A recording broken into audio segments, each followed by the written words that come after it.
ఇప్పుడు సామాన్యుడు ఒక గేటెడ్ కమ్యూనిటీలో ఒక ఫ్లాట్ కొనాలంటే 3 కోట్లు 4 కోట్లు, ఇంకా చెప్పాలంటే టాప్లో 7-8 కోట్లకు కూడా ఉన్నాయి. అవునండి. కానీ ఎట్లా ఇప్పుడు ఎట్లా ఇప్పుడు రేట్ల ప్రకారం అసలు ఇన్వెస్ట్మెంట్ అనేది ఎంతవరకు ప్లస్ అంటారు, మైనస్ అంటారు, చేస్తే ఎక్కడ చేస్తే మంచిది అంటారు ఇప్పుడు? సో బెస్ట్ ఏంటంటే సార్, ఇప్పుడు నేను చెప్పేది Bengaluru national highway road example తీసుకుందాం. బెంగళూరు నేషనల్ హైవే రోడ్ ఇప్పుడు మైక్రోసాఫ్ట్ డేటా సెంటర్, అవును, అదేవిధంగా అమెజాన్, తర్వాత ప్రాక్టర్ అండ్ గ్యాంబుల్, ఇట్లాంటి జాన్సన్ జాన్సన్ ఇవన్నీ కూడా మీకు పింజర్ల, కొత్తూరు, షాద్నగర్ ఏరియాలో లాస్ట్ 10 years నుంచి కాస్త మెల్లగా అక్కడ అటువైపు టర్న్ అవుతుంది.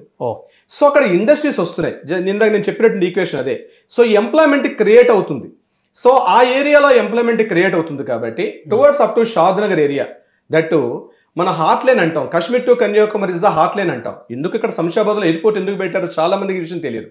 అంటే మీరు ఇండియన్ మ్యాప్ తీసుకుని హాట్ లైన్ తీస్తే కాశ్మీర్ టు కన్యాకుమారి డెఫినెట్గా వెళ్ళాలంటే by road journey compulsory Nagpur touch అవ్వాలి, నాగ్పూర్ తర్వాత హైదరాబాద్ టచ్ చేయాలి. హైదరాబాద్ టచ్ చేయాలంటే ఇక్కడ మనం ఉన్నటువంటి కొంపల్లి మేము చూస్తున్నటువంటి నాగ్పూర్ హైవే మీదుగా హైదరాబాద్ టచ్ చేసి హైదరాబాద్ నుంచి శంషాబాద్ వెళ్ళాలి. అందుకని అక్కడ ఎయిర్పోర్ట్ పెట్టడానికి కూడా బెంగళూరు నేషనల్ హైవే రోడ్డుకి చాలా గ్రోత్ ఎక్కువగా ఉంటుంది. డెఫినెట్గా ఈ టైంలో బెంగళూరు నేషనల్ హైవే రోడ్డు ఇప్పటికీ కూడా క్యాచీ ప్రైసెస్ ఉన్నాయి. మరొక గచ్చిబౌలితో అంటే కంపేర్ చేసుకోకూడదు. Don't compare to the Gachibowli, Nallagandla నేను చెప్పను. కానీ ఈ రోజు ఉన్నటువంటి అక్కడ ఈరోజు per square yard cost 5,000 rupees, 8,000 rupees, 7,000 rupees ఉంది.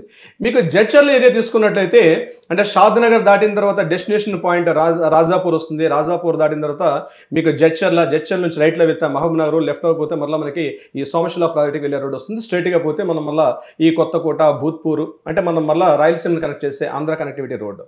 బెంగళూరు నేషనల్ హైవే రోడ్డుకి చాలా గ్రోత్ రేట్ ఎక్కువ ఉంటుందండి. సో ఈ రోజు కూడా అక్కడ ఎలా ఉంది కాస్ట్ అంటే నేను చెప్పేది 95, 99లో అప్పుడు ఉన్నటువంటి 500 రూపీస్, ఈ రోజు కాస్ట్లో మనం ఒక 8,000 రూపీస్ టు 10,000 రూపీస్ అంటే నేను చెప్పేది కాస్త రేట్ కంపారిజన్లో. అక్కడ మంచి లొకేషన్లో కాస్త ఇండస్ట్రీస్ ఉన్నటువంటి ఏరియా, అది కూడా నాన్ పొల్యూటెడ్ ఇండస్ట్రీస్ ఉన్న ఏరియాలో కానీ అక్కడ ఇన్వెస్ట్మెంట్ చేసుకుంటే 100% నెక్స్ట్ 10 yearsలో గ్రోత్ రేట్ ఉంటుంది. No doubt at all. Bengaluru national highway road అంటే ది బెస్ట్ లొకేషన్ చెప్పొచ్చు. సుమన్ టీవీ ప్రాపర్టీ ఎక్స్పోని ఫ్యామిలీతో విజిట్ చేయండి. మీ డ్రీమ్ హౌస్ ని సెలెక్ట్ చేసుకోండి. ఫ్రీ ఎంట్రీ కోసం ఇప్పుడే కాల్ చేయండి 9000979333.